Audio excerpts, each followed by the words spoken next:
जय जय श्री धुनी वाले की, जय जय श्री दादाजी की, जय जय श्री।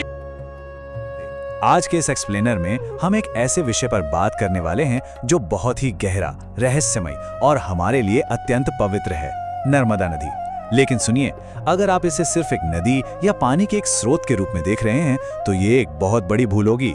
हमारी संस्कृति और ग्रंथों के अनुसार ये भारत की आत्मा है, एक जीती जागती चेतना है। आज की इस चर्चा में हम नर्मदा के उस अद्भुत सफर पर चलेंगे जो इसके भौगोलिक रास्तों से लेकर आध्यात्मिक गहराइयों तक जाता है। तो चलिए बिना किसी देरी के शुरू करते हैं। जरा एक पल के लिए सोचिए, क्या एक नदी सिर्फ बहता हुआ पानी हो सकती है या फिर वो एक जीवित चेतना है? अगर हम विज्ञान के नजरिए से देखें तो ये सिर्फ H2O का एक प्रवाह है, राइट? लेकिन जब बात नर्मदा की आती है तो हमारे ग्रंथ और लोक कथाएं कुछ और ही कहते हैं। वो एक ऐसी ऊर्जा की बात करते हैं जो सुनती है, जो महसूस करती है और जो असल में जीवन को दिशा देती है।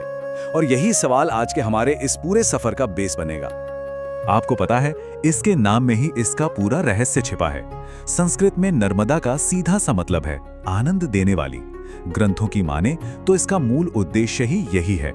ये जहां जहां से गुजरती है अपने साथ असीम शांति, आनंद और जीवन का एक परफेक्ट बैलेंस लेकर आती है। ये कोई आम जलधारा नहीं है, बल्कि एक ऐसा प्रवाह है जो आपको फिजिकली और मेंटली दोनों ही लेवल्स पर एकदम शांत कर देता है। तो चलिए सबसे पहले बात करते हैं इसके दिव्य उद्गम की, यानी शिव और ब्रह्मा जी से इसके जन्म की कहानी की। इसकी ओरिजिन स्टोरी वाकई बहुत ही फैसिनेटिंग है। पौराणिक कथाओं के मुताबिक भगवान शिव एक बार बहुत ही गहरी तपस्या में लीन थे और उसी तपस्या के दौरान उनके शरीर से पसीने की कुछ बूंदें गिरी। बस उन्हीं पवित्र बूंदों से नर्मदा का जन्म हुआ। इसी दिव्य जन्म की वजह से इन्हें शंकर कन्या और शिव प्रिया जैसे बहुत ही आदरणीय नामों से पुकारा जाता है। अब आप खुद इमेजिन कीजिए, जो धारा साक्षात शिव के ध्यान से उपजी हो, उसकी एनर्जी कितनी पावरफुल होगी। और ये बात सिर्फ हवा में नहीं कही गई है। स्कंद पुराण में एक बहुत ही पावरफुल श्लोक है, शिवस्य कंठाद प्रवृत्ता नर्मदा लोक पावनी। इसका सीधा सा मतलब है कि नर्मदा शिव के अंश से जन्मी वो पवित्र धारा है जो पूरे संसार को, सारे लोगों को पवित्र करने की ताकत रखती है। ये सिर्फ एक मान्यता नहीं है, बल्कि हमारे प्राचीन ग्रंथों का एक बहुत बड़ा डिक्लेरेशन है जो इस नदी को सर्वोच्च स्थान देता है। खैर, कहानी यहीं खत्म नहीं होती। एक और पुराण में एक बहुत ही दिलचस्प कथा है। कहते हैं कि जब सृष्टि के रचयिता भगवान ब्रह्मा ने देखा कि पृथ्वी पर पानी और जीवन का बैलेंस बिगड़ रहा है, तो उन्होंने उस असंतुलन को ठीक करने के लिए नर्मदा की रचना की। इसी वजह से इन्हें ब्रह्मा की कन्या भी कहा जाता है। तो बेसिकली नर्मदा सिर्फ एक नदी नहीं है, बल्कि नेचर में बैलेंस बनाए रखने का एक कॉस्मिक टूल है। अब आते हैं हमारे अगले दिलचस्प हिस्से पर, दो नदियों की कहानी, जहां हम नर्मदा और गंगा की एक गहरी तुलना करेंगे। हमारे ग्रंथों में दो अलग अलग आध्यात्मिक विचारधाराओं को दर्शाने वाली एक बहुत ही फेमस लाइन है, गंगा स्नानेन मुच्यते नर्मदा दर्शनात्। इसका मतलब समझिए, जहां गंगा जी में स्नान करने से पवित्रता मिलती है, वहीं नर्मदा जी को इतना शक्तिशाली माना गया है कि सिर्फ उनके दर्शन भर से सारे पाप धुल जाते हैं। और यहाँ जो सबसे गहरी बात है ना, वो है इनका सिंबॉलिज्म। गंगा एक ऊर्ध्व प्रवाह है, चेतना को ऊपर आकाश की ओर ले जाने वाली।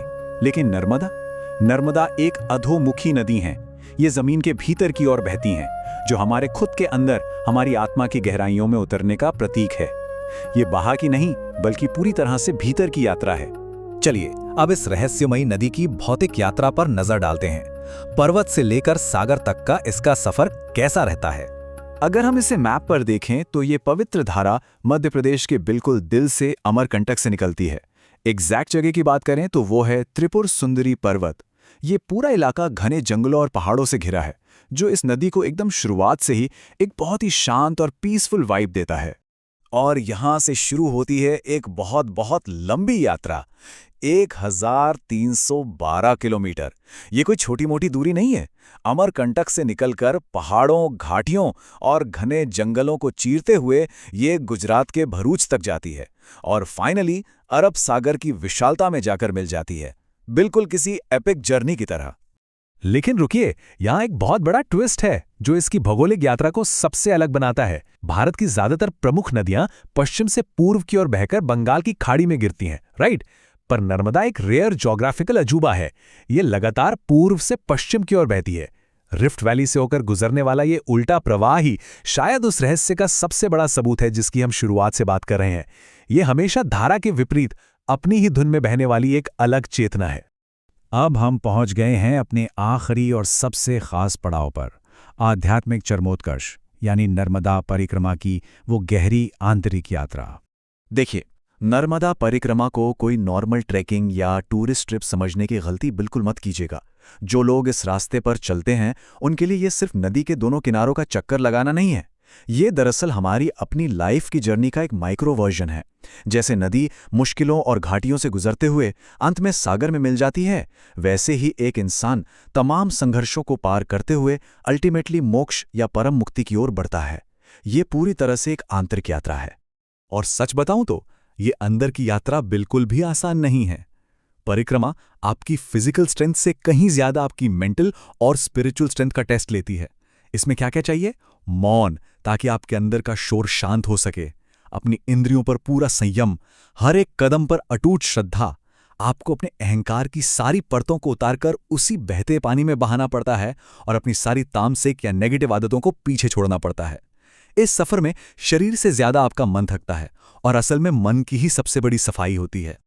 परिक्रमा करने वालों का साफ मानना है कि नर्मदा के किनारे सिर्फ आम मिट्टी या पत्थर नहीं है। कहा जाता है कि इन किनारों पर साक्षात देवताओं का वास है। आप सोचिए, हर एक मोड़ पर, हर एक शांत घाट पर और नदी से निकले हर एक पत्थर में, जिसे हम बड़े प्यार से नर्मदेश्वर कहते हैं, उसमें दिव्यता है। ये थॉट ही कितना पावरफुल है ना, कि भगवान कहीं दूर आसमान में नहीं बैठे हैं, बल्कि ठीक हमारे कदमों के नीचे की रेत में धड़क रहे हैं। ये बात इस यात्रा को सच में अविस्मरणीय बना देती है। और इस पूरी यात्रा का, इस पूरे ज्ञान का सार बस एक गूंज में सिमट जाता है, नर्मदे हर, नर्मदे हर। ये सिर्फ कोई मंत्र नहीं है यार, ये उस थके हुए लेकिन पूरी तरह से जागे हुए इंसान की आत्मा की आवाज़ है जो फाइनली शांति पा लेता है।